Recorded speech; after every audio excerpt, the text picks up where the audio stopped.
Hi. இந்த வீடியோவில் நம்ம என்ன பார்க்க போகிறோம் பார்த்தீங்கன்னா, இப்போ ரீசெண்டாக ஒரு இஷ்யூ ஒன்று போயிட்டுருக்கு.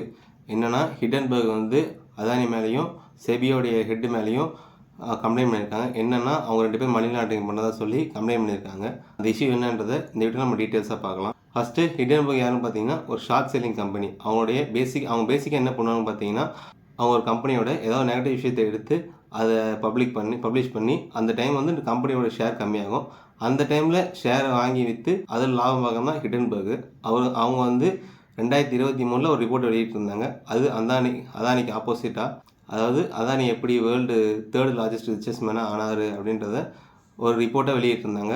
அப்போ வந்து ஸ்டாக்கை மேனிபுலேட் பண்ணி தான் எவ்வளோ 3rd லார்ஜஸ்ட் மேனாக வந்தார் அப்படின்றத அவங்க வந்து வெளியே காமிச்சிருப்பாங்க. அப்போ என்ன சொல்லியிருந்தாங்கன்னா, அதானியோடைய சொந்தக்காரங்க ஒரு பேரில் 38 கம்பெனி வந்து ரிஜிஸ்டர் பண்ணியிருக்காங்க. 38 கம்பெனியுமே ஒரு 1 மந்த்துக்கு ரிஜிஸ்டர் பண்ணியிருக்காங்க. அது 38 கம்பெனிக்குமே எந்த ஒரு மேனுஃபேக்சரிங் யூனிட் எதுவுமே கிடையாது. அது வெறும் ஃபேக் கம்பெனி. ஆனால் அந்த கம்பெனியில் ரிஜிஸ்டர் பண்ணிட்டு அதில் ஸ்டாக் இன்வெஸ்ட் பண்ணி தான் அவர் பேராக இருக்காங்க அப்படின்றத அவங்க 2023 ஒரு கம்ப்ளைண்ட்டாக வச்சாங்க. அந்த டைமு அதானியோட ஸ்டாக்கு ஒரு 50% கீழே அடி வாங்கிச்சு. அப்போது ஹிடன்பர்க் வந்து ஒரு $400 மில்லியன் அமெரிக்கன் டாலர் வந்து லாபமாக பார்த்தாங்க. இதுதான் ரிப்போர்ட்டில் சொல்லப்பட்டிருக்கு. இப்போது என்னாச்சுன்னா, இந்த கேஸ் வந்து இப்போது 1 இயராக போயிட்டுருக்கு. அந்த 1 இயராக செபி அப்போ வந்து என்ன சொல்லியிருந்தாங்கன்னா, கோர்ட் வந்து இது என்னன்னு சொல்லி விசாரிங்க, ஹிடன்பர்க் ரிப்போர்ட் வெளியிட்டிருக்காங்க, நீங்கள் தான் விசாரிக்கணும்னு சொல்லி செபிக்கிட்ட அளவு கொடுத்துருக்காங்க. செபியோட ஹெட்டு இப்போ இருக்க ஹெட்டு தான் அப்போ இருந்திருக்காங்க. 1 இயராக எந்த ஒரு ஆக்ஷன் எடுக்காமல் கேஸை தள்ளி போட்டுட்டே இருந்திருக்காங்க. இப்போ என்னாச்சுன்னு பார்த்தீங்கன்னா, அவங்க டேரெக்டாக செபியோட ஹெட்டு மேலேயே ஒரு ரிப்போர்ட்டை ஆப்போசிட்டாக வெளியிட்டிருக்காங்க. அது என்னென்னு பார்த்தீங்கன்னா, செபியோட ஹெட்டும் அதானி குரூப்பும் மணி லாண்டரிங் பண்ணதாக சொல்லி அவங்க ஹெட்டு மேலேயே இப்போது சனிக்கிழமை அன்றைக்கி வந்து அவங்க ரிப்போர்ட் வெளியிட்டிருக்காங்க. இப்போ அந்த ரிப்போர்ட்டு தான் இஷ்யூஸ் ரொம்ப பெரிய இஷ்யூவாக போயிட்டுருக்கு. சரி, செபியோட ஹெட்டு மேலே என்ன ரிப்போர்ட்டு ஆப்போசிட்டாக பண்ணியிருக்காங்கன்றது பார்த்தீங்கன்னா, அவங்க வந்து செபிக்கு வரதுக்கு முன்னாடியே 2015 56 கோடி வந்து அவங்க அக்கௌண்ட்டில் வச்சுருந்தாங்க. எப்படி வந்துச்சு? ஏன்னா செபியோட ஹெட்டு ஃபஸ்ட்டு ஐசிஐசி ஒர்க் பண்ணியிருந்தாங்க. அவங்க ஹஸ்பண்டும் பார்த்தீங்கன்னா அமேசானில் ஒர்க் பண்ணியிருந்தார். அமேசானில் லாஜிஸ்டிக்ஸ் ஒர்க் பண்ணியிருந்தாங்க. 2 பேரும் கம்பெனியோட சிஇஓ இருந்தால் கூட 56 கோடி அவங்க அக்கௌண்ட்டில் இருந்திருக்காது, டேக்ஸ்லாம் போக. எப்படி இவங்க 2 பேர் மட்டும் 56 கோடி வச்சுருந்தாங்க அப்படின்றத ஃபஸ்ட்டு கேள்வி எழுப்புறாங்க. செபிக்கு ஹெட் ஆகிறதுக்கு ஒரு வாரத்துக்கு முன்னாடி அவங்க சிங்கப்பூரில் ஒரு கம்பெனி வச்சுருக்காங்க. சிங்கப்பூரில் ஒரு கம்பெனி 99% ஆஃப் ஸ்டேக் வந்து இவங்க கண்ட்ரோலில் தான் இருந்தது.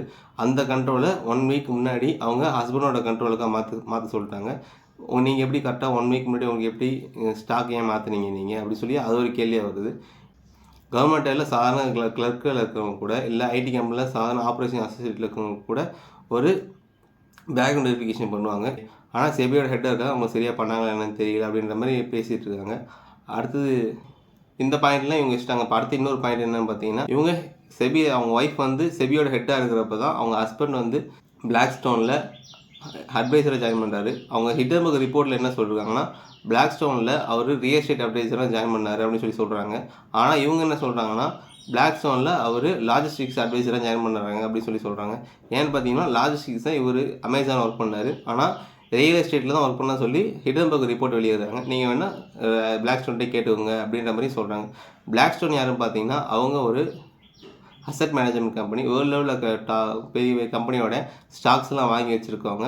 அவங்க பிளாக் ராக்கு, பிளாக் ஸ்டோன், வேன்கார்டு எல்லாமே அசட் மேனேஜ்மெண்ட் கம்பெனி. அவங்க லாஸ்ட் இயரில் இந்தியாவில் நிறைய இன்வெஸ்ட் பண்ணியிருக்காங்க, ரியல் எஸ்டேட் இன்வெஸ்ட் பண்ணியிருக்காங்க. அந்த இவங்க ரியல் எஸ்டேட் இன்வெஸ்ட் பண்ண டைமில் தான் செபியோடைய ஹெட்டாக இருந்தவங்க, அவங்க ஒய்ஃப், அவங்க ஹஸ்பண்ட் தான் ரியல் எஸ்டேட் அட்வைசராக இருக்காங்க. அவங்க ஒய்ஃப் தான் செபியோட ஹெட்டாக இருக்கிறப்ப அவங்க ரியல் எஸ்டேட்டில் நிறைய இதெல்லாம் மாற்றங்கள்லாம் கொண்டு வந்தாங்க ரியல் எஸ்டேட்டோடைய ஸ்டாக் மார்க்கெட்டில். இப்போ இதெல்லாம் வந்து அவங்க வச்ச கம்ப்ளைண்ட். இப்போது இந்தியாவில் என்ன பிரச்சனை போயிட்டு இருக்குன்னா, இவங்க உடனடியே ஒன்றும் ராஜினாமா பண்ணணும், இல்லை தற்காலிகமாக வேலை நிறுத்தப்படணும். ஏன்னு பார்த்தீங்கன்னா, யாராவது ஒருத்தவங்க இன்வெஸ்டிகேட் பண்ணுறவங்க இருந்தால், இப்போது ஸ்டாக் மார்க்கெட்டில் ஒரு பிரச்சனை இன்வெஸ்டிகேட் பண்ணோம்னா செபியோட ஹெட்டு தான் பண்ணணும். இப்போது ஹிடன்பர்க் வந்து செபியோட ஹெட்டு மேலேயும் அதானி மேலேயும் டேரெக்டாக அவங்க மேலேயே ரிப்போர்ட்டு ஆப்போசிட் சென்ட் பண்ணதுனால அவங்க இருக்கக்கூடாது. அவங்க ரிசைன் பண்ணிட்டு வேற ஆள் ஹெட்டாக வந்துட்டு அந்த ஹெட்டாக வந்தவங்க தான் விசாரிக்கணும். அப்போ தான் உண்மையான விஷயம் என்னன்னு தெரியும். சப்போஸ் இவங்களே ஹெட்டாக இருந்து அவங்க விசாரித்தாங்கன்னா கரெக்டான உண்மை என்னன்னு தெரியாது அப்படி சொல்லி இப்போ நிறைய பேர் சொல்லிட்டு இருக்காங்க. சரி, செபி யாருன்னு பார்த்தீங்கன்னா, செபி வந்து ஹர்ஷத் மேத்தாவோட இஷ்யூக்கு அப்புறம் மன்மோகன் சிங்கால் கொண்டு வரப்பட்டது தான் செபி. ஸ்டாக் எக்ஸ்சேஞ்சில் நிறைய பேர் ஃபேக் கம்பெனியை வச்சு அவங்க வந்து கம்பெனி ஆனாலும் கம்பெனி ரிஜிஸ்டர் பண்ணி அதை ஐபிஓவில் கொண்டு வந்து அவங்க அதில் லாபம் பார்க்குறாங்க. அதனால் ஒரு அமைப்பு உருவாக்கிட்டு அந்த அமைப்பை கரெக்டாக ரெகுலேட் பண்ணுறது தான் செபியை கொண்டு வந்தாங்க. பட் போன வருஷம் ஹிடன்பர்கில் வந்த ரிப்போர்ட் படி 38 கம்பெனி வந்து ஃபேக்காக ரிஜிஸ்டர் பண்ணி தான் அவங்க வந்து தேர்ட் லாயஸ்ட் மேன் அந்த மாதிரி ஆகியிருக்காங்க. அப்போது இவங்க என்ன பண்ணியிருக்காங்களோ இன்னொரு கேள்வி வருது. சரி, இவ்வளோ பிரச்சனை வருது, அதானி குரூப்னு சொல்லலன்னு பார்த்தீங்கன்னா, அதானி குரூப் அப்போவே ஒரு லாஸ்ட் ரிப்போர்ட் வந்தப்பயே அவங்க வந்து ஒரு சொல்லியிருந்தாங்க, இதுமாதிரி ஹிடன்பர்க் மேலே கேஸ் போட போகிறேன் அப்படின்னு மாதிரி சொல்லியிருக்காங்க. ஹிடன்பர்க் வந்து நீங்கள் எங்கே வேணாலும் கேஸ் போடுங்க, எந்த கோர்ட் வேணாலும் கேஸ் போடுங்க, என்கிட்ட எல்லாத்துக்கும் ப்ரூஃப் இருக்குது, கேஸ் போட்டிங்கன்னா அவங்களுக்கு தான் பிரச்சனை அப்படின்ற மாதிரி அவங்க அப்போயே ரிப்போர்ட் பண்ணியிருந்தாங்க. ஆனால் அவங்க அதானி குரூப் சைடில் எதுவும் ஒரு கேஸுமே போடலை. இப்போது மறுபடியும் இன்னொரு ரிப்போர்ட் வெளியிட்டதுனால செபியோட ஹெட்டும் 1 இயராக இழுத்தடிச்சிருக்காங்க கேஸை ப்ராப்பராக பண்ணாமல். இப்போ எல்லோரும் ப்ரெஷர் பண்ணுறதுனா காங்கிரஸ்லேருந்து எல்லாருமே ப்ரெஷர் பண்ணுறது ப்ராப்பராக விசாரிங்கன்றது. ஏன்னா இப்போது செபியை கொண்டு வரதுக்கான ரீசனே ஃபேக் கம்பெனிலாம் இருக்கக்கூடாதுன்றதுனால தான். இப்போது லாஸ்ட் இயர் 38 கம்பெனி வந்து ஃபேக் கம்பெனி ரெஜிஸ்டர் பண்ணி அதை ஐபிஓவில் கொண்டு வந்து தான் அதை ஐபிஓவில் கொண்டு வந்திருக்காங்க. அது மட்டும் இல்லாமல் பிளாக் ஸ்டோன் வந்து ரியல் எஸ்டேட்டில் 70 மில்லியன் பக்கம் காசை உள்ளே போட்டு இந்தியாவில் போட்டு வெளியெடுத்துருக்காங்க அப்படின்ற மாதிரி தான் சொல்கிறாங்க. இதை ப்ராப்பராக விசாரிக்கன்றது எல்லா கட்சியிலையும் சொல்லிட்டு இருக்காங்க. இப்போ இந்த பிரச்சனை பெருசாச்சுன்னா ஸ்டாக் மார்க்கெட் அடி வாங்கும் அப்படின்ற மாதிரி சொல்கிறாங்க. அது வந்து ஹிடன்பர்க் வெளியிட்டது ஒரு ரிப்போர்ட் மட்டும்தான், அதானி குரூப் மட்டும்தான் வெளியிட்டிருக்காங்க. மற்றபடி எந்த ஒரு கம்பெனியும் வெளியே இல்லை. இப்போ ஸ்டாக் கம்மியாச்சுன்னா அதானி குரூப் மட்டும் தான் கம்மியாகும், வேறு எந்த குரூப்பும் கம்மியாகாது. இதுதான் லாஸ்ட் 4 டேஸாக நடந்துட்டு இருக்க பிரச்சனை. இப்போ என்ன சொல்லியிருக்காங்கன்னா, செபியோட ஹெட்டு என் பக்கம் தப்பு இல்லைன்ற மாதிரி ஒரு அறிக்கை வெளியிட்டிருக்காங்க. அவங்க இது வரைக்கும் வந்ததுக்கு எல்லாத்துக்குமே கணக்கு இருக்குது அப்படின்னு சொல்லி ஒரு கணக்கு எழுதி வச்சுருக்காங்க. அதுக்கு ஹிடன்பர்க் திருப்பி ஒரு ரிப்போர்ட் அனுப்பியிருக்காங்க. இதில் நிறைய தெளிவு இல்லாமல் இருக்குது அப்படின்னு சொல்லி அனுப்பியிருக்காங்க. அவங்க 2015 56 கோடி உங்கள் அக்கௌண்ட்டில் எப்படி வந்துச்சு அப்படின்னு கேட்டிருக்காங்க. அப்புறம் சிங்கப்பூரில் இருக்க ஒரு கம்பெனி இன்வெஸ்ட் பண்ண ஸ்டாக் எங்கே இருக்குது எல்லாம் கேட்டிருக்காங்க. மறுபடியும் இன்னொரு ரிப்போர்ட்டு. இப்போ இந்த இஷ்யூ போயிட்டுருக்கு.